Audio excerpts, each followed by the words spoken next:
오늘 저는 이제 우리 십자가와 사냥꾼이라는 제목으로 우리 특세금철 이제 시즌 7번째, 이제 새벽으로서는 오늘이 마지막이고요.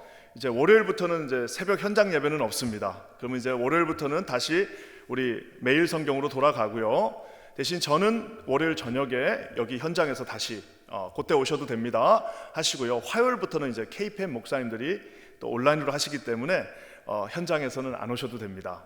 좀 복잡한데요. 하여튼 오늘까지가 새벽입니다. 이제 오늘 오신 분들 환영하고요.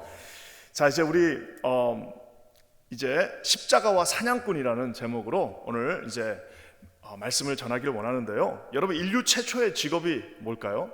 농사일까요? 농사꾼일까요? 사냥꾼일까요? 인문학적으로는 인류학적으로는 사냥꾼이 농사꾼보다 더 일찍 시작됐습니다. 농사라는 거는 그 굉장한 기술이 필요한 거죠. 사냥은 이 용기가 있어야 돼요. 용기만 있으면 됩니다. 자기보다 더 신체적으로 뛰어난 큰 짐승들을 잡는 것은 엄청난 용기가 필요하고 그 날렵한 어떤 훈련되어진 몸이 필요하고요. 그뿐만 아니라 판단력과 또 자기 자신을 절제할 수 있는 그런 절제력이 필요합니다. 그래서 사냥꾼은 역사를 거치면서 가장 유능한, 그 당시에 그 집단에서 가장 신체적으로 또 정신적으로 유능한 사람들이 보통 사냥꾼을 했습니다. 이게 참 재밌는 게 우리 미국에 있는 특수부대를 레인저라고 합니다. 그래서 텍사스 레인저 이래가지고 레인저라고 그러죠. 그리고 우리가 잘 알고 있는 노르만디 상륙작전을 할 때 그 레인저의 그 대장이 이런 말을 했죠. 난 너희들이 제일 앞에 가기를 원한다. 그래서 레인저의 뭐라 그럴까요? 그 슬로건도 맨 앞인가 그런 거예요. 그런 것처럼 이 레인저라는 말도 결국에는 미국이 독립전쟁을 할 때 사냥꾼들을 모았어요. 왜? 이 사냥꾼들이 총을 쐈다 하면은 이게 백발백중이니까 사냥꾼들을 모아가지고 이제 그 레인저들 독립전쟁 때 제일 앞에 내세워가지고 싸웠습니다. 우리가 한 번쯤은 들어봤을 코만도라고 하는 그 말도, 그 특수부대를 뜻하는 그 코만도라는 말도 이게 영어에서 나와 있는, 그 옛날에 네덜란드 사람들 보호인들이라고 그러죠. 거기서 사냥꾼들이 얼마나 별로 몇 명 되지도 않는 그 사냥꾼들이 모아놨더니 정규 군대가 가서 이길 수가 없어요. 그 코만도라고 했습니다. 우리가 잘 알고 있는 스나이퍼라는 말도 있죠. 스나이퍼가 뭐예요? 저격수죠. 그래갖고 딱 해가지고 숨어 있다가 자기 자신을 완전히 절제하고 숨도 제대로 안 쉬고 있다가 총 한 발에 한 방에 모든 것을 해결하는 저격병을 스나이퍼라고 합니다. 스나이퍼도 어디서 시작됐느냐? 이 도요새라고 그러죠. 새 중에 제일 작은 새가 있습니다. 그 도요새가 영어로 스나이프, 그 스나이프, 즉 그 도요새를 맞출 수 있는 사냥꾼. 도요새 그 조그만 새가 쫙 날아갈 때 그 옛날 구식총을 가지고 쫙 하면서 그 새를 맞출 수 있는 사람을 스나이퍼라고 했습니다. 그만큼 사냥꾼은 정말 최정의 정말 용기가 있고 강심장들 말하고 있습니다. 우리 구한말, 우리 조선 땅에도 이 사냥꾼들이 있었습니다. 그래서 흥선대원군도 그 사냥꾼을 사용하고 전쟁 나면은 사냥꾼들 하여튼 맨 앞에다가 내세웠습니다. 얼마나 총을 잘 쐈냐면은 그 옛날 정말 좋지도 않은 그 총을 가지고 딱 2발만 쓸 수 있답니다. 호랑이를 잡으려면은 한 발 쐈는데 만약 못 맞추면은 한 번 더 기회가 주어지는데 그거를 못 맞추면 이제 죽는 거예요. 그만큼 이제 이 구한말 포수들, 이 사냥꾼들이 그런 대단한 강심장이었는데 놀라운 거는 이 사냥꾼들이 그렇게 두려움이 많았답니다. 그래가지고 사냥꾼들이 늘 하는 게 있어요. 그건 뭐냐? 제사를 지냅니다. 이 산에 제사를 지내고 또 자기가 동물을 잡으면 그 죽인 동물의 그 원혼을 달래면서 제사를 지냈다고 합니다. 저는 예전에 이 글을 읽고 이게 얼마나 웃겼는지 몰라요. 아니, 그 강심장 사냥꾼들이 두려움에 살았던 사람들이에요. 왜? 자기가 죽인 그 동물에 대한 미안한 마음도 있지만 또 한편으로는 언젠간 내가 이 동물들의 그 영혼에게 복수를 당할 거라고 하는 두려움 속에서 그들이 살았습니다. 그러니까 이게 뭐냐면은 생명을 빼앗고 그 빼앗은 마음에 미안하니까 또 제사를 드려주고, 한편으로는 죽이고 또 한편으로는 미안하니까 제사를 드리고 하는 그 악순환, 반복이 되었다라고 볼 수 있습니다. 저는 이거를 쭉 읽으면서 참 모순된다, 그렇잖아요. 한편으로 생명을 뺏어왔는데 또 거기에 대한 미안한 마음을 가지고 제사를 드리는 그 인간의 모습 중에 하나입니다. 아주 강심장이고 가장 용맹하고 전혀 흔들릴 것 같지 않지만 또 그 미물들이 자기를 해할까봐 또 가는 데마다 제사법도 얼마나 복잡한지 몰라요. 뭐 부리를 위로 들고 뭐 옆으로 하고 안 되는 날 되는 날 해가지고 그렇게 두려움 속에서 제사를 이 강심장들이 드렸다라고 말하고 있습니다. 전혀 일치되지 않는 이 모순의 모습이 바로 이 사냥꾼의 모습 속에 있습니다. 저는 오늘 이 성경 속에 오늘 이 본문 말씀 하나님 안에서 저는 이 본문을 읽으면서 제가 왜 제목을 사냥꾼이라고 정했냐면 여기에 정말 두 명의 모순된 사람이 나옵니다. 말도 되지 않는 모순을 가진 이 사냥꾼의 그 마음을 가진 두 사람이 나옵니다. 한번 여러분 살펴봤으면 좋겠는데요. 먼저 누구냐? 예수께 입을 맞추면서 동시에 그를 파는 자가 등장합니다. 이게 너무 웃기잖아요. 키스를 한다는 말은 언제 키스를 하는 겁니까? 사랑하는 사람한테 키스를 합니다. 자기가 입을 맞추는 그 사람을 파는 사람이, 말도 되지 않는 모순이 있는 사람이 등장합니다. 우리 48절과 49절 한번 다 같이 읽겠습니다. 시작. 예수를 파는 자가 그들에게 군호를 짜 이르되 내가 입 맞추는 자가 그인이 그를 잡으라 한지라 곧 예수께 나와 랍비여 안녕하시옵니까 하고 입을 맞추니. 저 48절 말씀을 보면은 예수를 파는 자, 그 사람의 또 다른 이름이 뭐예요? 입 맞추는 자입니다. 예수를 파는 사람이 지금 입을 맞추고 있습니다. 이 사냥꾼의 정말 모순되는 그 모습을 우리가 볼 수 있습니다. 예수님을 사랑한다고 랍비어 하면서 예수님을 사랑한다고 말함과 동시에 그 사랑한다라고 말하는 그 입에서 하는 그 키스가 나가는 그 동시에 그를 은삼십에 팔아버리는 이 모순이 지금 여기에 있습니다. 참 이거는 어떻게 보면 소름 끼치는 행동입니다. 차라리 아예 다른 군인들처럼 그냥 몽둥이를 들고 오면 차라리 낫겠어요. 이게 뭐냐면요, 우리로 치면 실실 웃으면서 때리는 그런 거 있잖아요.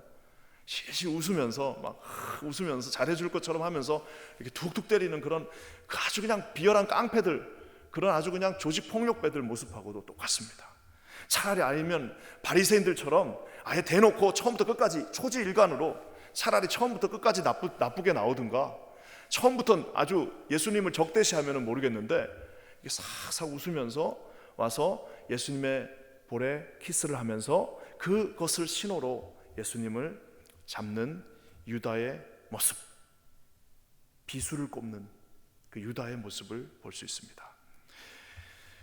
The kiss of Judas, 유다의 키스라고 하는 이 말은 그래서 서양권에서는 아주 통렬한 배신, 정말 상상도 못하는 배신을 뜻할 때 유다의 키스라고 말하고 있습니다. 이제 우리 14세기의 이제 화가인데요. 제가 웬만하면 제가 설교할 때는 절대 뭐 이렇게 영상을 하거나 이러지 않는데 이 그림이 너무 좋아가지고 여러분한테 꼭 보여줬으면 좋겠는데요. 지오토 디 번도네라고 하는 이제 이탈리아의 화가가 있습니다. 그래서 한번 그림을 한번 봤으면 좋겠는데요. 이게 뭐 아침이라서 잘 안 보이실 텐데 이게 이제 유다가 예수님하고 키스하는 장면입니다. 저기 보면 막 횃불들 막 보이죠? 그리고 이게 이제 700년 전, 정확하게 한 720년 전 그림인데 이 그림은 얼마나 생생한지 몰라요. 저 중간에 있는 분이 예수님이고 그 앞에서 억지로 뭔가를 하고 하는 저 사람이 유다인데요. 이게 이제 잘 안 보이니까 제가 한번 확대해 봤습니다. 그림 두 번째 거 한번 보여주시면요. 지금 키스하고 있는 유다의, 누가 유다하고 누가 예수님인지 딱 보면 아시겠죠? 예. 저기서 조금 더 키가 크시고 위험에 찬 모습을 하고 있는 저분이 예수님이고요. 약간 어정쩡하게 뭔가 탐욕스럽지만 뭔가 두려워하고 있는 불안한 눈길을 가지고 있는 저 밑에 있는 사람이 유다입니다. 좀 어떻게 보면 묘한 대비를 볼 수 있는데요. 제가 이제 이 말씀을 묵상하고 지난주 26장, 27장 이제 설교 본문을 쭉 이제 준비하면서 저 그림을 보면서 어느 순간에 이제 저 그림을 보면서 저 유다의 저 표정에서 저는 한 말을 제가 찾아냈습니다. 저 유다의 표정을 쫙 보고 있으면은 유다가 마치 이렇게 말하고 있는 것 같았어요. 뭐냐면은 어쩔 수 없지 않냐? 나 할 거 어쩔 수 없습니다. 좀 죄송하지만 미안하지만 어쩔 수 없네요 라고 하는 마치 그 유다의 목소리가 어떤 면에서 들리는 것 같았습니다. 예수님께 입을 맞추면서 그분을 배신하고 그분을 팔면서 예수를 사랑한다고 말하면서 수없이 많은 경우에 예수께 충성한다 맹세하면서 내심 속으로는 예수님을 내가 어쩔 수 없이 내가 팝니다라고 말하고 있는 유다의 모습을 보게 됩니다. 사랑하는 성도 여러분, 예수의 저 온유한 모습을 팔고 있는 유다의 그 모습 속에서 어떤 면에서는 어쩔 수 없이 내가 예수님을 멀리할 수밖에 없다라고 하는 제 자신의 모습을 또한 보게 됩니다. 저는 이 고난주간을 맞이해서 저와 여러분 모두가 우리 주님 안에서 어떻게 보면 저 유다의 저 어정쩡한 모습이 저와 제 자신의 모습, 또 어떤 면은 여러분들의 모습, 우리의 모습이 아닌가라는 생각을 하게 됩니다. 가장 아름다운 그 키스를 하고 있는 그 순간에 유다는 지금 예수님을 배신하고 있습니다. 먹고 살기 위해서 어쩔 수 없어요. 당신이 나에게 해준 것이 없어서 어쩔 수 없어요. 내 삶 속에서 어쩔 수 없이 당신을 팔 수밖에 없다라고 말하고 있는 그 유다의 모습 속에서 저와 우리의 모습을 발견하고 있습니다. 키스는 가장 아름다워야 하는데 그 가장 아름다운 키스를 말로 하면서 예수님을 팔고 있는 그 모습이 혹시 이 고난주간을 앞두고 있는 저와 여러분의 모습이 아닌지 여러분 한번 우리 스스로에게 자문해 보시기를 우리 주님의 이름으로 간절히 축원합니다. 저 유다가 제 생각에는 그런 마음이었을 것 같아요. 이제 이렇게 다 많은 걸 할 수 있잖아요. 이것저것 많은 걸 할 수 있는데 해필이면은 가장 사랑의 표현인 그 키스를 하는 이유는 뭐였을까요? 어떤 면에서는 예수님 안에서 한번 뭐라고 할까요? 예수님을 속여볼 마음, 어떤 면에서는 진심이었기도 하고 하는 그 마음이 있었을 것 같습니다. 저는 기도하기는 저와 여러분 가운데 혹시나 이런 유다의 이중적인 마음, 우리가 입술로는 하나님을 찬양하고 입술로는 우리가 주님을 진심으로 사랑한다라고 늘 말하고 또 우리가 하나님 앞에서는 아주 선량한 모습으로 이 교회 안에 서 있지만 우리 속 깊은 곳에 내재하고 있는 이 본질상 진노의 자녀였던 우리의 모습 속에서 이런 가룟 유다와 같은 탐욕과 배신과 우리 주님의 마음을 아프게 하는 그 마음이 있는지를 여러분 살펴보시기를 주님의 이름으로 간절히 축원합니다. 그러면서 여러분 또 한 명의 좀 뭐라고 할까요? 어정쩡한 이 모순을 가진 사냥꾼이 등장합니다. 유다는 어떤 면에서는 예수님을 팔 사람이니까 그렇다 치는데 또 한 사람, 또 다시 두 가지 모습을 가지고 있는 한 사람을 보게 됩니다. 우리 51절 말씀 한번 다 같이 읽어볼게요. 51절입니다. 시작. 예수와 함께 있던 자 중의 하나가 손을 펴 칼을 빼어 대제사장의 종을 쳐 그 길을 떨어뜨리니. 여기 보면 예수와 함께 있던 자, 예수와 함께 있으면 예수님 같아야 되잖아요. 예수님과 함께 있으면 예수님의 성품을 지녀야 되지 않을까요? 예수님과 함께 있으려면 그저 예수님이 하는 그 마음을 좀 헤아려야 되지 않겠습니까? 예수님과 함께 있으려면 저분이 뭘 좋아하고 저분이 뭘 싫어하고 저분이 뭘 감사해하고 저분이 뭘 어려워하고 저분께서 원하시는 게 뭐고 저분이 싫어하시는 것이 뭔지를 예수와 함께 있었다면은 그것도 그냥 함께 있는 게 아니라 무려 3년 동안 일주일 동안 24시간 365일을 함께 있었다면 그 정도는 알아야 되지 않을까요? 근데 저 51절 한 절에 예수와 함께 있던 자는 지금 칼을 들고 그 칼로 누군가를 치고 있습니다. 사랑하는 성도 여러분, 예수와 함께 있었지만 예수를 이해하지 못한 자, 예수와 함께 있지만 예수의 성품에서 멀어진 자, 예수와 함께 있지만 예수님의 마음을 전혀 헤아리지 못한 자, 예수와 함께 있었지만 예수님의 사역에 오히려 방해가 됐던 그 사람, 저 51절 한 절에 나와 있는 저 두 문장이 저는 너무나도 정말 마음이 묘한 그런 죄책감이 제 마음 가운데 들었습니다. 예수와 함께 있다라고 말만 하면은 난 예수님 사랑한다고, 나는 예수님 모시고 사는 사람이야, 집에 들어가면 예수님 앞에 별별 게 다 걸려 있고 항상 성경책 끼고 다니고 항상 교회에서는 직분을 받아가지고 그 직분을 자랑스럽게 여기고 교회 안에서 모든 세상 사람들이 내가 교회를 다닌 걸 다 알고 있는데도 불구하고 그 사람의 모습 속에서 예수와 함께는 있었지만 그는 어쩐 면에서는 칼을 뽑고 있는 그 모습도 있지 않나라는 생각을 하게 됩니다. 아까 그 지오토의 그 작품 거기 보면은 그 베드로의 모습도 나옵니다. 한번 볼까요? 그림 세 번째. 저기 보면은 참 저 작품도 신기합니다.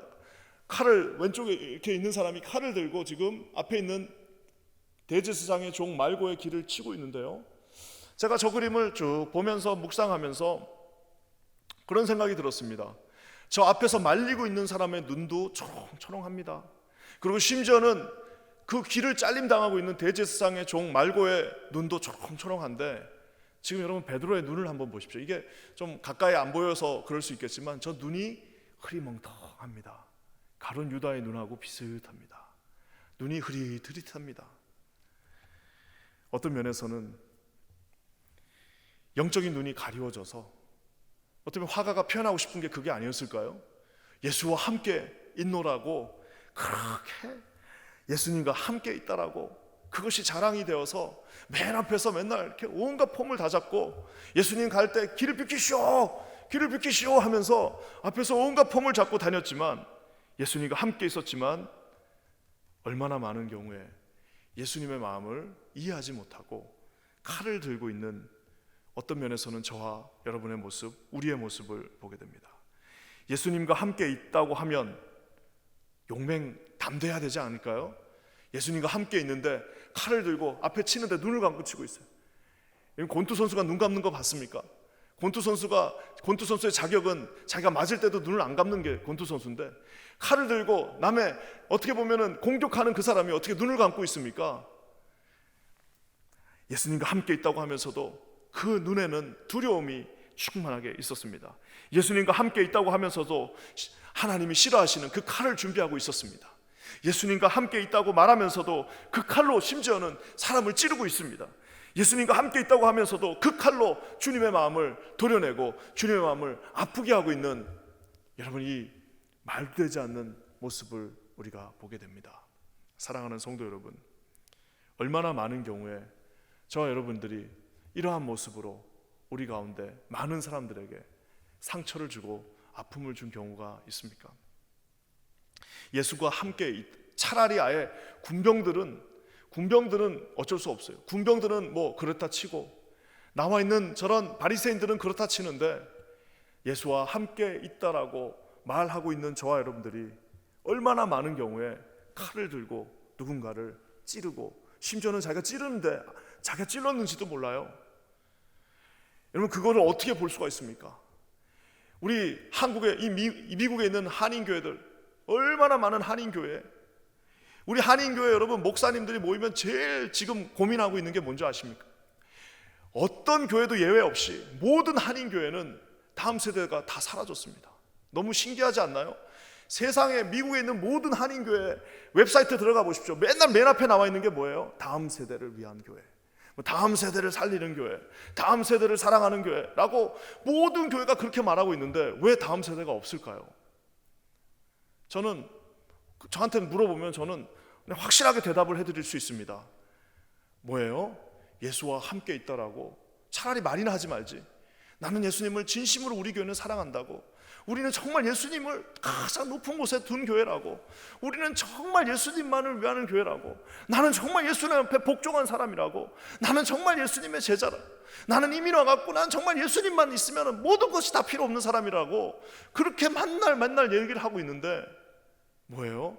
한 손에는 칼을 들고 그것이 잘못된 것인지도 모른 채 서로를 찌르고 있는 그 모습을 보면서 우리의 다음 세대들이 감당할 수가 없는 겁니다. 이 모습을 보면서 도대체 이 부조화를, 이 정말 죽이면서 사랑한다고 말하고 있는 그 모습, 차라리 그냥 죽인다고 하면 될 걸 가지고 사랑한다고 하면서 죽이는 그 모습을 보면서 이것을 감당할 수가 없는 겁니다. 그거 어떻게 되는 거예요? 감당할 수가 없으니까 여기 있을 수가 없는 겁니다.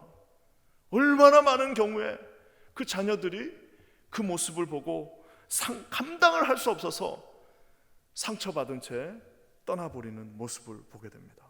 사랑하는 성도 여러분, 우리의 삶 속에서 칼을 가지고 휘두르는 그 모습에 질려버린 얼마나 많은 사람들이 교회를 등지고 있습니까? 저는 우리가 뭘 잘할 필요보다는 좀 정상적으로만 해도, 잘하는 거는 그 다음이고요, 우리가 내가 예수님과 함께 있다라고 말하면 최소한 함께 있는 정도의 모습은, 내가 예수님을 사랑한다고 말하면 그래도 사랑하는 자의 한 60% 정도라도 우리가 하나님 앞에 드릴 수 있는 저와 여러분 됐으면 좋겠습니다. 예수와 함께 서 있는 자, 지난 3년 동안 예수와 늘 함께 서 있었던 그 사람, 지난 3년 동안 예수님 앞에 항상 먼저 대답하고 그 앞에서 자기의 모든 것을 드리고 배를 팔고 자기의 부인과 장모를 다 뒤에 놓고 그물을 내려놓고 예수님을 쫓았지만, 그는 지금 결정적인 순간에 칼을 들고 자기가 뭘 하는지도 몰라요. 사랑하는 성도 여러분, 예수와 함께 있는 우리 퀸즈 한인 교회에 계신 모든 분들은 예수와 함께 있는 자, 예수와 함께 있는 자의 모습, 예수님과 함께 있는, 예수님의 마음을 헤아리시는 우리 모두가 되시기를 주님의 이름으로 간절히 축원합니다. 사랑하는 성도 여러분, 오늘 말씀을 저는 마무리하면서 또 한 명의 모순꾼, 또 한 명의 말이 되지 않는 이 모순꾼 사냥꾼의 모습이 또 한 분 있습니다. 그래서 우리가 너무나도 사랑하는 예수님이십니다. 다른 이 두 모순꾼은 우리의 마음을 괴롭히고 아프게 했지만, 오늘 우리 예수 그리스도, 이 모순을 가지고 있는 이분은 참 알 수 없는, 상상할 수 없는 그 반대 모습을 저와 여러분에게 보여주고 있습니다. 제가 어제 이 말씀을 읽으면서 참 우리 예수님은 너무 이상한 분이시다라는 생각을 하게 되었습니다. 53절과 54절 한번 보겠습니다. 다 같이 읽을게요. 시작. 너는 내가 내 아버지께 구하여 지금 12군단 더 되는 천사를 보내시게 할 수 없는 줄로 아느냐? 내가 만일 그렇게 하면 이런 일이 있으리라 한 성경이 어떻게 이루어지겠느냐 하시더라. 여러분, 이게 저는 여기서 또 다른 모순을 보았습니다. 예수님은 어떤 분이세요? 12군단, 로마의 모든 군단보다 더 많은 12군단을, 그것도 천사들, 불칼과 불병거를 차고 있는 그 천사들을 지금 당장 보내서 저 겟셋만에 자기를 둘러싸고 있는 그 한 100명 남짓한 그 군대들을 그저 그냥 단 한 칼에 다 그냥 무릎을 꿇게 할 수 있는 그런 천지를 창조하신 분이시오, 우리 이 인류의 주인이시오, 열방의 하나님이신 그 예수 그리스도, 그 모든 것을 할 수 있는 그분은 지금 어떻게 하고 있습니까? 그분은 속절없이 그 키스하고 있는 유다 앞에서 키스를 받아주시고, 그리고 마치 기다렸다는 듯이 몰려온 그들에게 자기의 두 팔을 쥐고 순순히 아무 저항도 하지 않은 채 말 그대로 어린 양이 되셔서 죽임을 향해 가고 있습니다. 사랑하는 성도 여러분, 얼마나 웃깁니까? 힘을 쓸 수 있었던 예수님은 힘을 쓰지 않으시고, 힘도 없는 베드로는 힘을 쓴다고 흉내를 냈으나 오히려 우스운 모습이 되어버렸습니다. 왜 주님은 이렇게 하셔야만 했을까요? 54절에 답이 있습니다. 다시 한번 54절 읽어볼게요. 시작. 내가 만일 그렇게 하면 이런 일이 있으리라 한 성경이 어떻게 이루어지겠느냐 하시더라. 우리 주님은 순종하셨습니다. 성경에 나와 있는 그 모든 예언들, 결국은 뭐예요? 십자가를 지시기 위하여 자신의 모든 할 수 있는 것들을 다 내려놓으시고 저와 여러분의 구원을 위하여 주님은 그 힘을 제어하시고 스스로 모순 덩어리가 되셨습니다. 힘을 가지고 있는데 안 쓰세요. 다 한꺼번에 쓸어버릴 수 있는데 참으세요. 다 기다리시지 않고 바로 바꿔버릴 수 있는데 그러시지 않으세요. 지금 당장 뭐를 눌러버릴 수 있는데 참으세요. 지금 당장 그 앞에 있는 칼을 들고 있는 자의 칼을 다 쓸어버릴 수도 있음에도 불구하고 자발적으로 십자가를 지신 주님이시야말로 이 시대 이 말씀 가운데 가장 모순을 보여주시는 분이라 말할 수 있습니다. 사랑하는 성도 여러분, 이분이 우리의 하나님이십니다. 이분이 우리의 주님이십니다. 저는 기도하기는 우리 퀸즈 한인 교회 모든 성도님들이 우리 예수 그리스도를 닮아 예수님의 마음을 헤아리고 예수 안에서 이러한 모습으로 우리가 함께 섰으면 좋겠습니다. 사랑하는 성도 여러분, 우리가 아는 것처럼 막달라 마리아가 죄를 짓고 예수님의 발에 키스하였습니다. 그래서 그는 구원을 받았습니다. 오늘 유다는 예수님에게 키스해서 뭐예요? 예수님한테 입을 맞춤으로 죄를 짓는 어리석은 모습을 보이게 됩니다. 저와 여러분이 아무리 부족한 모습이라 할지라도 예수의 발에 입을 맞추고 오늘 예수님이 주신 이 풍성한 이 반대되는 사랑을 우리가 아멘으로 화답하고 주님 앞에 주님의 모습을 닮은 자의 아버지 하나님 앞에 서 있는 그런 모습으로 서게 되기를 우리 주님의 이름으로 간절히 축원합니다. 우리 퀸자님 교회가 그런 교회가 됐으면 좋겠어요. 우리 예수님 똑같이는 못 가더라도 예수님이 오늘 이렇게 하셨잖아요. 힘이 있는데 쓰지 않고 할 수 있지만 순종했고 하나님 앞에 당연히 받아들여야 될 것이 있었음에도 불구하고 우리 주님께서 양보하신 그 놀라운 사랑, 다 성경 앞에 그 순종하시고 그 뜻을 이루시기 위하여 그 구속의 긴 역사 속에서 하나님은 순종의 제물이 되셨습니다. 저희 퀸자님 교회가 이렇게 이 모습을 보임으로 말미암아 뉴욕에 수없이 많은 하나님 앞에 들어와야 될 모든 영혼들이 우리 퀸자님 교회를 통해서 구원받게 되기를, 또 저와 여러분을 통하여서 하나님의 놀라운 구원의 구속의 역사가 이곳 이 땅에 다시 한번 일어나게 되기를 여러분 주님의 이름으로 간절히 축원합니다. 우리 함께 기도하겠습니다. 좋으신 주님 감사합니다. 오늘 우리 가룟 유다의 그 처절한 배신과 아버지 하나님 수제자 베드로의 그 어처구니 없는 모습을 보면서 제 자신의 모습을 봅니다. 하나님 앞에 서 있는 주의 종 되게 하시고 우리 예수 그리스도께서 천군 천사를 보낼 수 있으셨지만 하나님 구원을 위하여 우리에게 모든 것을 주시고 아버지 하나님 어린 양 되셔서 십자가에 처절히 보혈을 흘리사 저와 우리 모두를 구원해 주신 그 하나님의 모습을 담게 하여 주시옵소서. 주 앞에 서 있는 우리 모두가 되게 하여 주시옵소서. 우리 그렇게 하실 주님을 찬양하며 예수님의 이름으로 간절히 기도합니다. 아멘.